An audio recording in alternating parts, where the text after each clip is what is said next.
Hey guys, welcome back to another episode of Beyond the Yellow Tape. This is Julian, that's Nitty. We are so happy to have you guys back for another episode. And today we have a great episode, a great guest, a great talk. And before I ruin it any further, I'll let Nitty introduce our guest. Thank you, Julian. He's absolutely right. Today, our episode is on forensic genealogy. Our guest for today is Jennifer Wiebe. She was a teacher for many, many years before she became a genealogist. She has a keen interest in writing about genealogy, and she also has a blog post called Genealogy, actually, which is her name combined with genealogy, which is amazing. Not only does she do genealogy work, but she's also a volunteer at the Search Angel. It's a wonderful organization that actually helps unite adoptees with their biological families. Not only that, like with everything else she has on her plate, she also worked for 2 years with the Firebird forensics group. We'll get into all her research work and her volunteer work in the episode. So Mhm. please stay tuned. It's a very interesting episode. You'll get to learn a lot about forensic genealogy, genetic genealogy, and genealogy just by itself. So before we get into the episode, guys, do not forget to like, share, and subscribe to our channel because we need more subscribers and more likes. So please don't forget. And let's get to Amen. the episode. All right, so we're here with Jennifer Weed. And Jennifer, can you please tell us about your journey from being a teacher to becoming a genealogist? Well, thank you so much for having me. So I was on maternity leave when I got into genealogy. It was Remembrance Day. My great aunt had posted a photo of a newspaper clipping to Facebook, and it was talking about our relatives who were serving. It was from the World War II. And it mentioned, their father, who's my great great grandfather, had served during World War I, and I didn't know that I had family who had served. So I just got really interested in it. I found his service file and I started making a family tree, and I just completely fell down the rabbit hole of genealogy. I did a DNA test and I started, connecting with DNA matches. I had one DNA match who had questions about her tree and how in her DNA and sort of whether the story she had been told about her family was accurate. So I said, I can look. I'm new at this, but I was learning everything that I could about DNA, so I looked at her stuff and I explained this is how I think everything fits in together based on the DNA. But I'm not really sure because, like I said, I'm very new at this. And she hired a genealogist so that she really wanted answers. And the genealogist basically told her the same thing that I had told her. And she said to me, you could do this professionally. And I was like, oh, I never thought about that, going into genealogy professionally. So I started taking classes. I became a search angel. Eventually, I started volunteering for Firebird Forensics Group, and I did the Forensic Genetic Genealogy certificate at University of New Haven. And yeah, here I am. All right, all right. So you mentioned, well, first off, let's talk about this. Since you have the background in education and geology, uh, the, so that the people know, you also started a blog called Genealogy. Can you explain what people would find on that when they go visit? Yeah, I really like teaching. I really like writing. And so I started my blog as a way to sort of do that, to teach people things that I knew. There's this Facebook group called Genetic Genealogy Tips and Techniques, and I like to answer questions there. They say like to teach is to learn twice.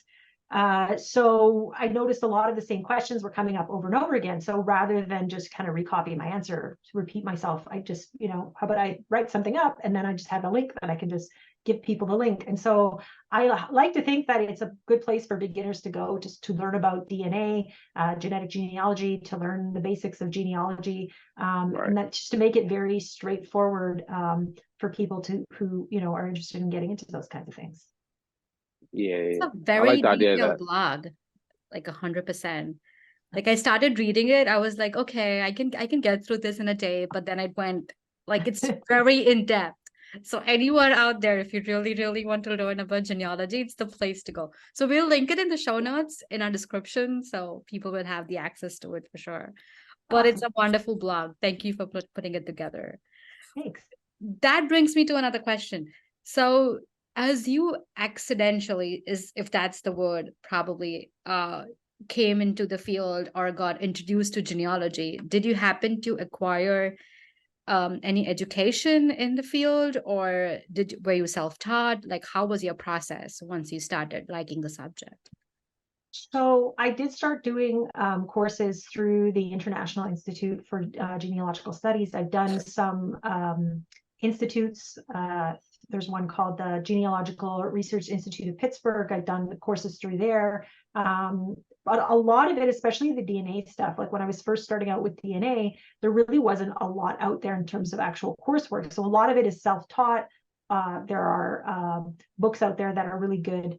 I did write a couple of posts on my blog about different types of education, whether it's just genealogy or genetic genealogy, so that people are interested in learning, like, how do you learn this? But I think a lot of it really has to come from sort of your passion for just wanting to know things. You know, you're curious, and so how can I figure this out? And just working a lot, like with your own DNA, especially when it comes to genetic genealogy. It's not something that you can just read a book or have a course and then, you know, be educated. It's something you really have to be hands-on, work with your own DNA or other people's DNA. So really the best way to learn, I think.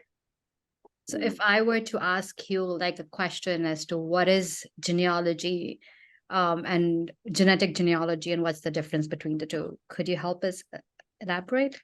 Yeah, absolutely. So I consider genealogy to be working with documentary evidence. So you're working with, you know, birth records or census records or things like that, and putting together, you know, the story of a family through all those records, building those family trees. Whereas when you get into genetic genealogy, we're talking about DNA and, you know, doing DNA tests, working with DNA matches, and they can work together. They work very well together. You can't, I mean, you could do genealogy without the DNA, but I think that the DNA really adds to the genetic genealogy work. It's you know, you want to have that documentary. You need to be a regular genealogist in order to be a genetic genealogist. And I think that there's a lot that the DNA can offer in terms of you know, bolstering the documentary evidence and making it better, reaching into places where documentary evidence maybe doesn't exist, or correcting documentary evidence. For example, like if you have a non-paternal event, somebody's document says this is who the dad is, but biologically, when you look at the DNA, you go, no, that's not true. That's not, you know, who the father really is. And then they can work in conjunction with each other. You know, I have an ancestor, his name was Bramble. He came to Canada in the early 1800s. He commuted his pension from the army into land in Ontario. And I know where in England he came from, but I don't know his family. I don't know who his parents were. I don't have documents that say this is who his parents were. But I look at some of my DNA matches that go back to this Brimble family that's from the same area.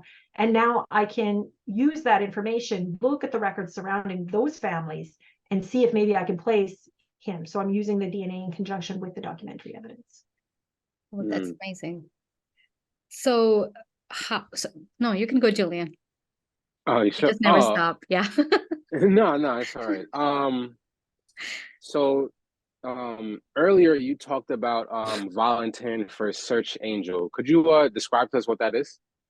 So what a search angel does is they work with adoptees and they help them to find their biological family. So we work with their DNA and their DNA matches and to help identify them, who their biological family would be. Sometimes they're just curious, they just want to know, and sometimes they want to reach out and potentially have a relationship with that family. So you have worked with them as you have volunteered with them. Would you have any experience or any specific, like anything that comes in your mind was memorable experience for you when you were working with them through genetic genealogy that were able to help family? Yeah. I mean, it's a very rewarding work, especially when it really works out well. You know, not every biological family wants to be contacted by an adoptee, but in cases where they do, it's really nice. You know, there was one woman I worked with, and she was just really scared to do the DNA test. She was scared, you know, what were the results going to be? You know, maybe her family really just didn't want her, you know, and I said, you know, you just got to do it, you know, rip off the Band-Aid. You can deal with whatever happens when it happens, but you can't deal with, your imagination of what you think might happen. So let's just do it. And if it's bad and, they're not interested, then, you deal with it then. And finally, she did the DNA test, and it turned out her family was actually looking for her. She had a match right off the bat, and she was able to meet her family. And she just, described to me how amazing it was for her to feel like she fit in somewhere, like she met these people that kind of where she belongs. And just being part of that was just really amazing. That's wow. So cool. Yeah. Go ahead, Nidhi. Oh, thank you. It was coming. That's right. So like forensics and like DNA, like forensic itself, like it's a counterpart of like justice, and it's tied up with law. Is genealogy also in the same umbrella? And like, how has it been started using in courts? Like, what are the standards if you're presenting? If you could shed some light on those topics. Yeah, absolutely. I think, genealogy has been used in court, for a very long time. There's a forensic genealogy, which, deals with things like estates, heirs, probates, military repatriation. More recently, what we have is forensic investigative genetic genealogy, which is where we can identify unknown DNA from a crime scene, or unidentified human remains. And so it kind of remains to be seen, since it's such a new field. We're coming up on kind of 5 years of what we consider to be the beginning of the field, when they announced the arrest of the Golden State Killer in California. And we're not really sure, do genealogists have to testify in courts? Currently, we have, different opinions.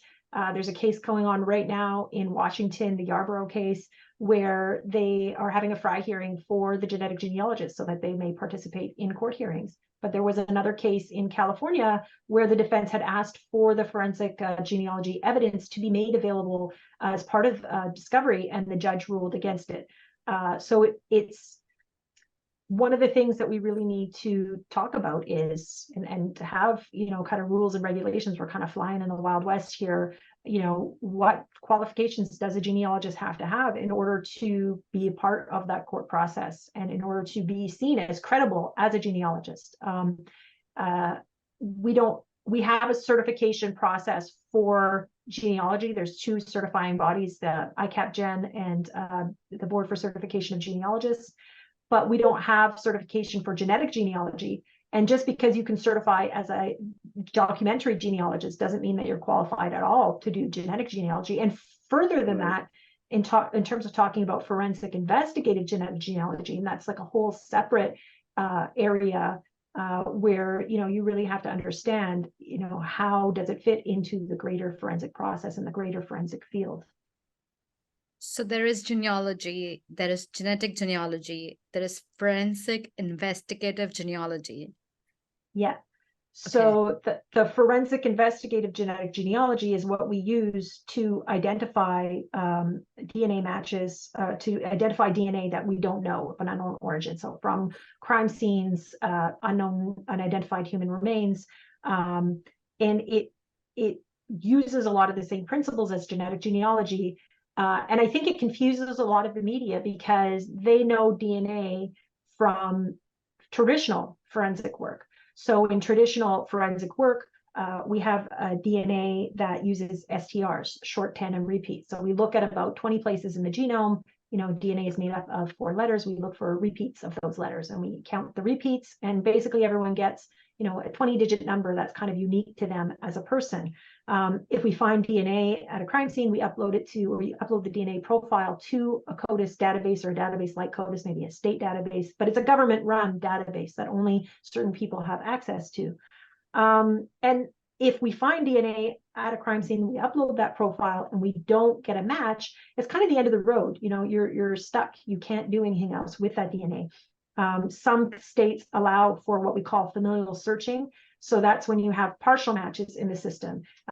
Those partial matches could be a parent, a child, or a sibling of that DNA. So that broadens it a little bit, but it's still fairly narrow what you can do with DNA from STRs. So when it comes to genetic genealogy, we're doing what we call SNPs, single nucleotide polymorphisms. And that's points on your DNA where it's just that nucleotide is the same or it's different. Obviously, the more that you have the same with someone, the closer you are related to them.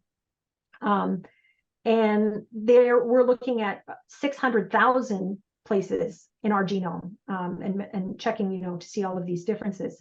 And this DNA is going into public genetic genealogy databases. So obviously that's a lot broader because anybody could submit their DNA to these databases. Currently, there are 2 databases that allow for law enforcement use. One is called GEDmatch and one is called Family Tree DNA. And so anybody can upload their DNA profile to these databases and opt into law enforcement matching. And so instead of just being able to match to a parent, a child, or sibling, now we can match to second cousins, third cousins, and beyond. Ideally, we want to have a number of matches in the second to third cousin range. Once you start getting beyond the third cousin range, it becomes a lot more resource intensive to try to figure things out. But it really broadens the avenue for investigation when you can reach out this far into distant relatives of the original DNA. That makes a lot of sense. So, Oh. no, go ahead. No, go. We actually not too long ago had a discussion with a forensic genealogist, Colleen Fitzpatrick, and being that you're based out of Montreal, I actually wanted to know, are there any differences, if so, between maybe doing genealogy in the States and genealogy in Canada, and maybe the difference in the I guess justice system overall? So definitely there are big differences doing genealogy in Canada because the privacy laws here are a lot more stringent. So for example, in Canada, the latest census data that we have access to is from 1921, whereas in the US, the latest census just came out was from 1950. And, that's a number of generations if you're trying to build somebody's family tree that you can't reach because you're going all the way back to the 20s, and it's the same like birth records, death records, things like that. You're going back to like the 20s if you're trying to figure it out. So whereas in the United States, in some places, you've got birth indexes that go up to, 2000 and something. So you can really have very more recent information. There's also a lot of people finder sites like Spokeo or Been Verified that you can use as part of your genealogy research on living people. So you can take somebody's email address and pop it in there, and it'll give you, information on a person, their address, their social information like Facebook's or whatever that might be linked to it. Whereas in Canada, we don't have that. So it makes it a lot more difficult to track down living people in Canada. I mean, it's nice as a Canadian to have, your privacy, but as a genealogist who's trying to track the people down, it makes it a lot more difficult. I think in terms of the justice system, there's a lot more emphasis in the United States on precedent and what has happened before. Whereas in Canada, there's a tendency to take things sort of more at face value and to evaluate each case on its own merit. And I know also that there have been some cases in the United States where things get thrown out or people get acquitted because of technicalities where things were not done correctly. Whereas in Canada, they may say for certain cases, okay, well, yes, technically you shouldn't have done this. Hopefully you'll know for next time and you won't do this again. But, we're still going to allow this to go forward because you have the evidence that shows, that this person did the thing that they did. So it's a little different, but overall, a lot of the principles, like the Fourth Amendment, we also have, the right to be free of unreasonable search and seizure and things like that, similar sorts of things in our charter that you guys have in your constitution that are protected. Right. It seems like you guys have a good way for less loopholes, because I feel like maybe more American law, the way you described it, I don't want to say nothing bad, but you can definitely over here manipulate it. Get caught in the crossfire, yeah.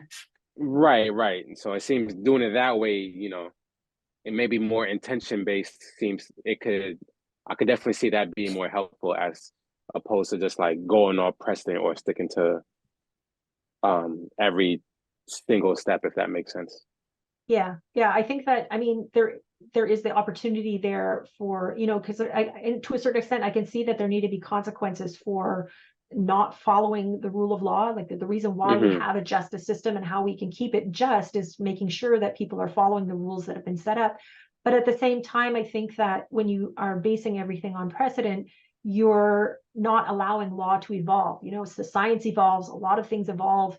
And so if we're basing things on, things that happen where, even looking at DNA, You know, we're talking about collecting abandoned DNA, and this is true both in the U.S. and Canada. You know, it's garbage, and so it's something that's thrown away, and you can collect somebody's abandoned DNA and do stuff with it. And okay, when you're just getting STRs, which, you know, is kind of like a fingerprint for a person, it's not very identifying the DNA that you're collecting. That's one thing.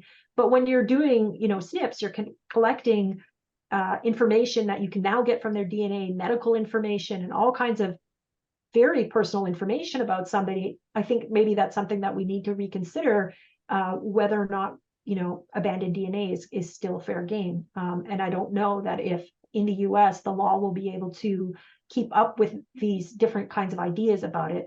Whereas I'm hoping that in Canada, you know, it will. Right. Yeah, that brings me to my other question. We have SWGDAM guidelines for DNA, and is there anything out there with the group, the genealogists from around the world, or like in US and Canada, are working to set up like an SOP or have a structure to the analysis, or is that something which is not required in the field at all? So I think just for genealogy in general, it's up to kind of individuals whether they want to, you know, do certification.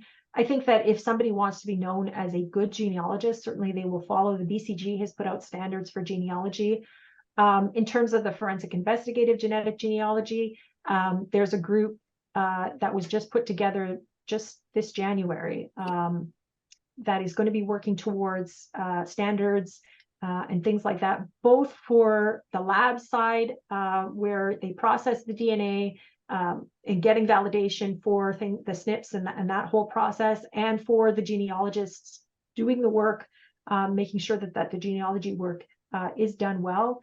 There is a accreditation board being put together. It's called the IGG Accreditation Board, that's looking towards certifying genealogists and coming up with an exam and coming up with standards that genealogists will have to follow if they want to remain in good standing with the organization.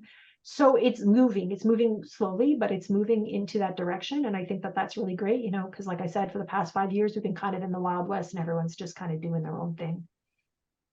That makes sense. So in regards to like ethical considerations that we touched base a little bit,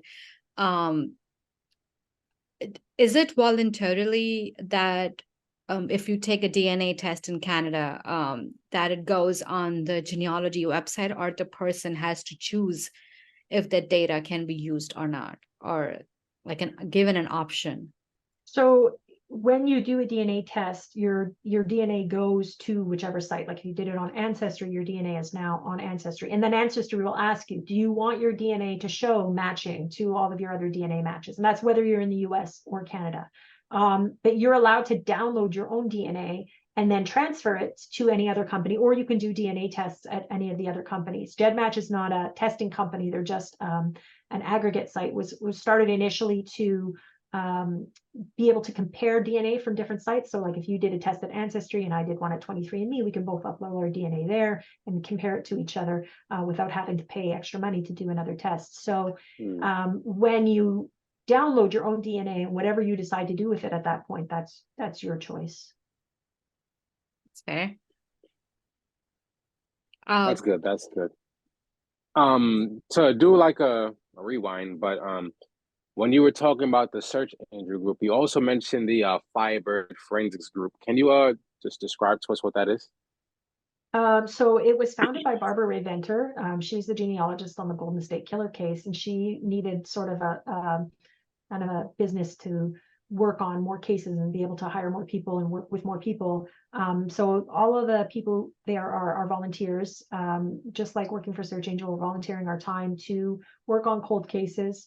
Can't talk about anything that I worked on, obviously, but in general, they're working on cases out of Cuyahoga County. That's one of the things that they're doing, working with the Gold Unit, who's reviewing sexual assault cases that have DNA and processing that DNA so that you can perform genetic genealogy on it. So it's really, really meaningful work to, you know, have a part in putting away people who have committed sexual assault so that they're not able to offend again. yeah, it's good work that they're doing. Right. So does it usually like people like the government contacts genealogists to work on cases, or is it more like um self awareness, or like coming with a group that does something like the Firebird forensics group, or like So as an individual you can also do it? I mean, there's a lot of different ways to go about doing it. Obviously, if you're working in a group or with a business, there's a number of companies out there besides Firebirds. There's Arthram, there's Parabon, there's Intermountain Forensics does a lot of the processing, and they work with a lot of other companies. Bodhi has their own lab, and they do the genetic genealogy. So obviously, if you're working with a company, it's a lot easier because you don't have to get your own cases. You don't have to hustle for your own cases. They come to you. But there are a number of genealogists who are working kind of independently, or who are getting together with other genealogists and forming their company. Right now, like I said, we're still in kind of the Wild West of it all. At a certain point, I think that every lab in the US will have their own genealogist, or any of the bigger labs will have their own genealogists working for them. And a lot of things will go through, public run labs, and the private labs, there's still a room for them. There's still room for them to do their work. It's the same in the U.S. and Canada. It's really hard right now. Most of the people who are working in this field aren't actually working. They're volunteering. They're working, but they're not getting paid for it. The biggest employer of genetic genealogists doing this work is probably the DNA Doe Project. I think they have something like 70 people working for them, and it's volunteer. I'm hoping that at a certain point the field will mature, that people will be able to be paid for their expertise, because there's a lot of work that goes into this, a lot of education, a lot of experience, and I think that people should definitely be paid for that. All right. You were talking about the Golden State Killer case, which is probably I guess maybe the biggest, or if not one of the biggest cases that involves genealogy. Can you describe how that case kind of like opened up the world, I guess, and opened up people knowledge to what genealogy is, one, and genetic genealogy? So can you describe just how it affected maybe your daily life and the life for those in the community? It was really huge. I can tell you that. I'm in the process of finishing up a blog post, because it's going to be 5 years next week since the arrest happened, and kind of just reviewing, what has happened in these 5 years. And all the genealogists, when it broke, half of them were like, "Oh wow, this is so cool! I can't believe this is happening." And then the other half of them were just outraged, like, "How dare they come into our databases where we're doing our work, and bring law enforcement in, and and then the traditional arguments, Okay. well, if you have nothing to hide, what difference does it make, yada yada yada." But I think a large majority of them were not so much upset that this was happening, but that it was happening without our consent, and that it was happening Right. behind our backs almost, and we weren't aware that this was going on. And since that time, both GEDmatch and Family Tree DNA have created opt-in policies, where actually Family Tree DNA is an opt-out policy, so you have to opt out if you're not interested, whereas GEDmatch is more of an opt-in. And so yeah, it really was kind of the beginning of this brand new field, and it really opened up consciousness into this brand new field. I think the media still to this day doesn't quite understand how this is different from what we have previously been doing. They use the term familial searching sometimes. They're talking about two different techniques. So when they start talking, oh, familial searching, just like, GSK, and you're like, no, that's not familial searching. This is forensic investigative genetic genealogy. It's like a totally different field. We're using different kinds of DNA, different kinds of databases, different kinds of people are working these cases. A genealogist can't go into CODIS. People who work at CODIS are not going into the genealogy databases. It's like completely different people. And it really was. There were a lot of cases happening simultaneously. And even 2 weeks prior to it being announced, the DNA Doe Project had announced that they had identified unidentified human remains, the buckskin girl. It didn't quite hit the same way. I guess it's like serial killers are just that much more exciting than unidentified people. But yeah, it changed a lot for genealogy, and we're still, I think, trying to catch up to especially considering, you know, it's in forensics, it's going, things that are going to court, that things that need, like you talk about, standards and those types of things, certifications. So it's heading in that direction, but I think we're still trying to catch up to that. Right. So do you think that the field is advancing faster than the anticipation? And that could be like controlled? Like the applications are like thousands, but it's still in the process, but it's been used so frequently. I think that it's really challenging, you know, like once you've let the cat out of the bag, it's kind of, Yeah. it's happening, regardless of whether or not we're ready for it, it's happening. I know in Australia, they've actually taken a much more thoughtful approach to it. They're starting by considering the standards, considering how they want to do things, and then they're going to start, you know, looking into different cases. But even in Australia, and I think that that's the really interesting thing about this type of work.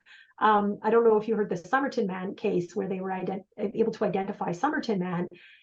This was not done by law enforcement or anybody, you know, working for the government or anything. This was just a person who said, I have this DNA and I'm going to figure out who it belongs to. And they sent it off to be processed and to create a DNA profile from it and hire the genealogist to do this work. And so I think that's another really interesting aspect is when DNA is so readily available, you know, like imagine a person who gets sexually assaulted and now takes this DNA and says, I'm going to process this DNA. I'm going to figure out who sexually assaulted me and I'm going to solve my own case. Like, it's just, it's bizarre. It's so outside of, you know, how we are doing things. And so I think in a lot of ways, it can change a lot of things about how things work.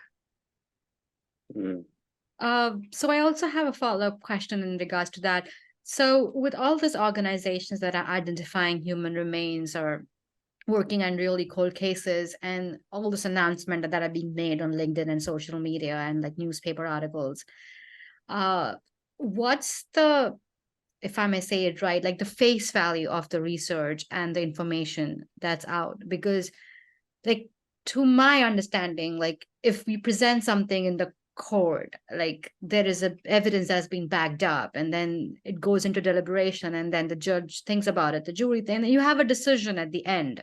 Like there is a finite, like there is an information at the end which is passed on by multiple people, but then these organizations that are out there, they say that, oh, a case was solved which was like 50 years ago or 20 years ago. Like who cross-checks their work? Like what's the other step?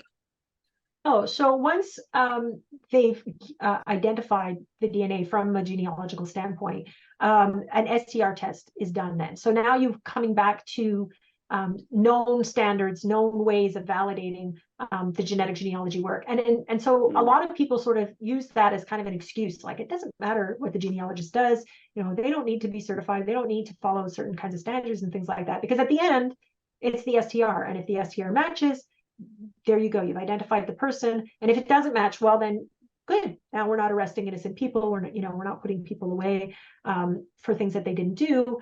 But I think we also have to understand that, you know, there is resources, time, money that's being put into these cases the genealogists are working on. And we need to know that they're going to do a good job, that we're not wasting time or money on these things. Even if that, you know, we're not going to, the worst case scenario of arresting someone who's innocent is not going to happen, we still need to make sure that this work is really being done well. Right. Makes sense. I guess just one of our last questions. Again, talking about with the Golden State Killer boom in the field, I suppose, for lack of a better word. Where do you see, I suppose, the trajectory of forensic genealogy and genealogy in general going in the future now that it's more prevalent in the media, even if people are getting it wrong? How do you where do you see it going? So I think that the future, like I said earlier, like people, there might be genetic genealogists in all of the labs, you know, and working on these cases will just become kind of a regular thing. I think it'll be interesting to see whether or not this is something that's going to stay with cold cases or whether or not it's going to be something that's going to be used on active cases. The current Department of Justice guidelines state that, you know, kind of reasonable work has to have been done, that you've kind of reached a dead end at a certain point, that it's kind of your first thing, it's kind of your last resort thing to turn to. But it'll be interesting to see if maybe that changes, and if you can identify somebody quicker than having to run around and do all these things, maybe it's more cost effective, or maybe it'll change things in that respect. I think in general it's really going to depend on the public, because this work is being done in public genetic genealogy databases. And so if the public feels like, yeah, this is good work, this is something that we should be doing, and I can help by contributing my DNA, then that's going to create a lot more DNA profiles for comparison. It's going to make the genealogist's work a lot better. Like I said, you want to have DNA matches in the second to third cousin range, and the more people that contribute their DNA, the higher the chances are of that happening. On the other side of that is if the public sees that this work isn't being done well, it's not being done ethically, they don't see it as a good use of resources, they're not going to put their DNA in these databases. Maybe if they really see it's very problematic, they might take their DNA out of these databases, and then we won't be able to use this technique at all. It really does rely on the public and what they're doing with their DNA. Right. I might shift gears a little bit and get more personal, just a little bit. So we got your bio, and you have mentioned that you're from Montreal and you love visiting the Mount Charles Cemetery. So the first thing that comes to my mind, you're a genealogist. There has to be some backstory to it, or any particular interest as to why is that place that you love to visit? It's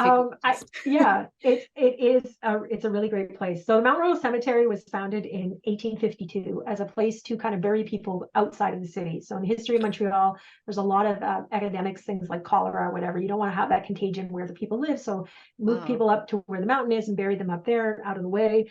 And it's on the mountain. I know it's not like a huge mountain compared to other mountains out there. We call it the mountain. And the other side of that mountain is actually a park. So you can imagine it's like a really beautiful space. There's lots of trees.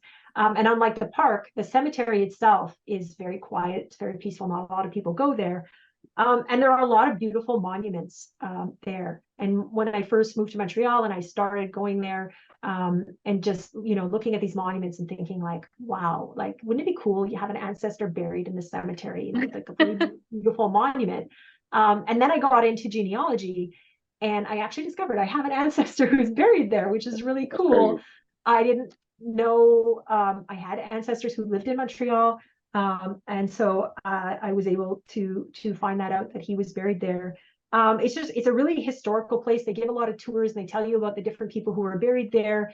It's really represents the history of Montreal, the city. I love the city. I love the history of the city. And I just find it's just, such a great place to visit.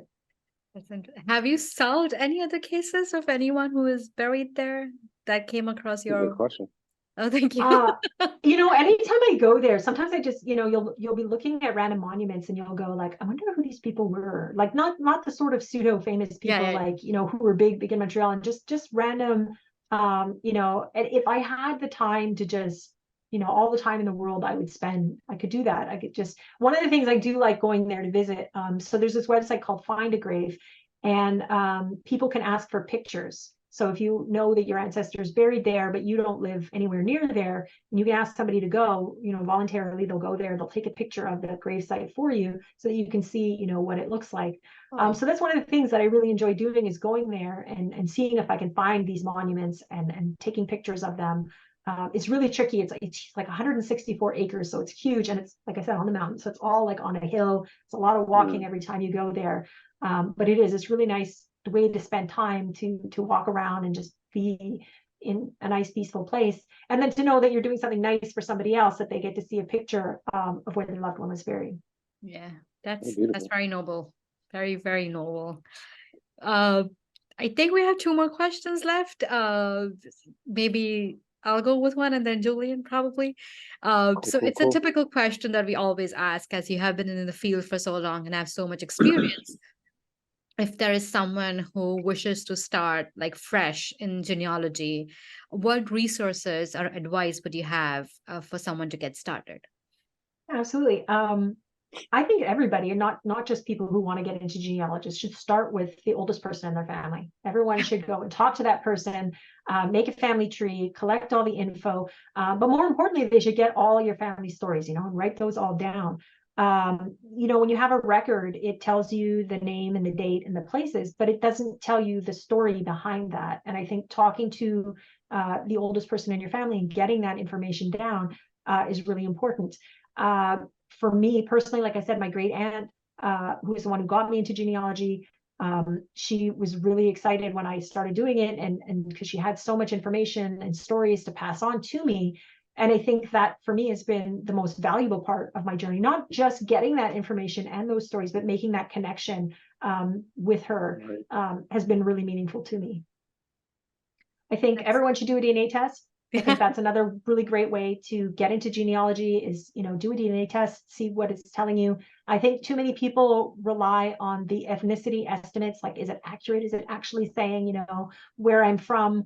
But looking more at your DNA matches and connecting with other family members, who may have stories, they may have items or photos. I think that for me is a lot of fun. And obviously I have to plug my blog. I think my blog is a great place for people to go to get started.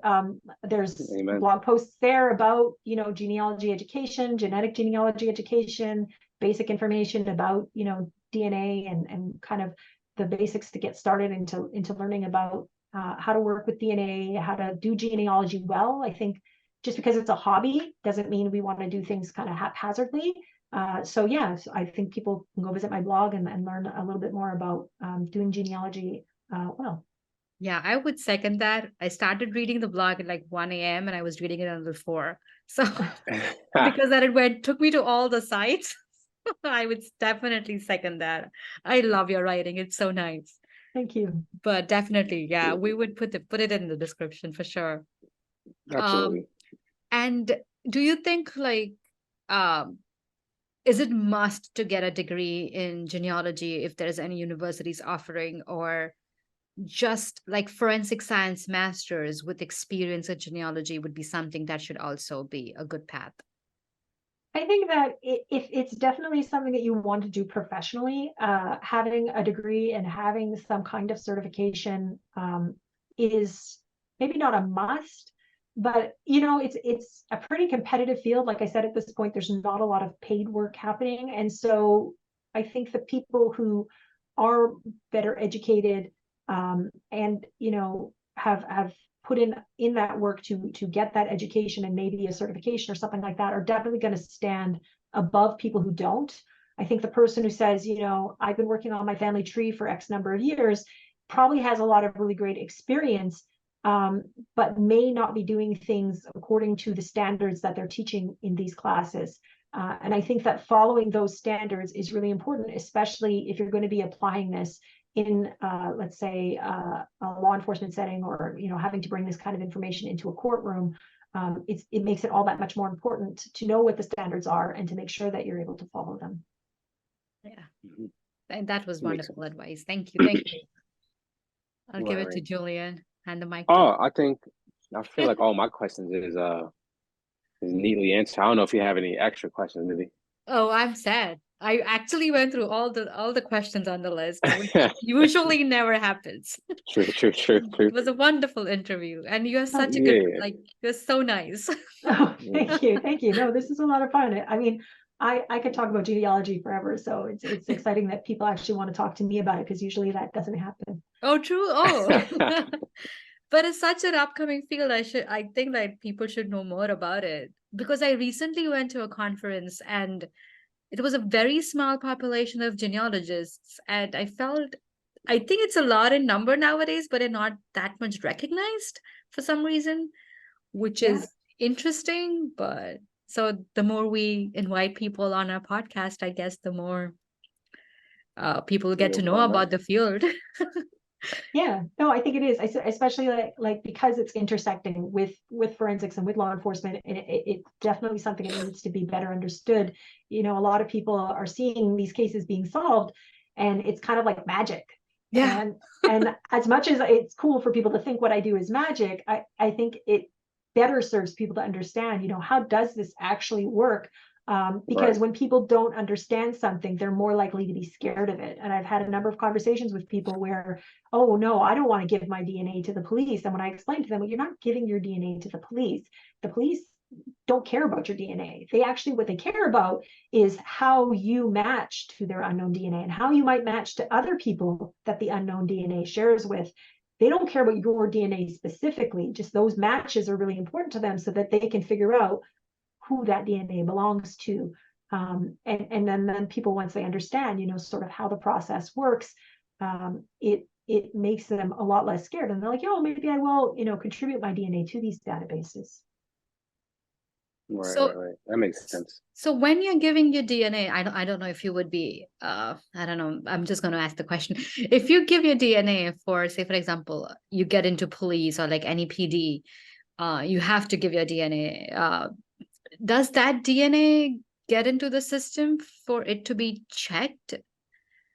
So if we're talking about the traditional like STR profiles, it's also not DNA really that ends up in the system. Like when you're Okay. searching CODIS, you're not actually searching people's DNA. You're searching their DNA profile, which is kind of a different thing. It's really just, like I said, like a 20-digit number. You're trying to see, you know, do those 20 digits match somebody else's 20 digits?